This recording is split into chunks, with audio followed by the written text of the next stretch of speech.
Praise the lord. ఈ రోజు దేవుని వాగ్దానము 2వ సమూయేలు 7వ అధ్యాయము 29వ వచనము. దయచేసి నీ దాసుడనైన నా కుటుంబము నిత్యము నీ సన్నిధిని ఉండునట్లుగా దానిని ఆశీర్వదించుము.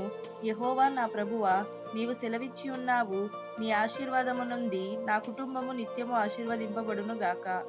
ಈ ದಿನದ ದೇವರ ವಾಗ್ದಾನ 2ನೇ ಸಮುವೇಲನು 7ನೇ ಅಧ್ಯಾಯ 29ನೇ ವಚನ. ಆದದರಿಂದ ನೀನು ನಿನ್ನ ಸೇವಕನ ಮನೆಯನ್ನು ಆಶೀರ್ವದಿಸು, ಸದಾಕಾಲವೂ ಅದರ ಮೇಲೆ ನಿನ್ನ ಕಟಾಕ್ಷವಿರಲಿ. ಕರ್ತನೇ, ಯೆಹೋವನೇ, ವಾಗ್ದಾನ ಮಾಡಿದವನು ನೀನೇ. ನಿನ್ನ ಆಶೀರ್ವಾದದಿಂದ ನಿನ್ನ ಸೇವಕನ ಮನೆಯಲ್ಲಿ ನಿತ್ಯ ಸೌಭಾಗ್ಯವಿರಲಿ ಎಂದನು.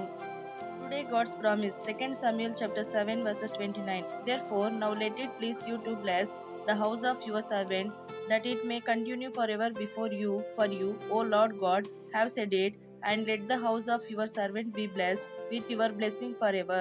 Amen. Glory to God. God bless you all.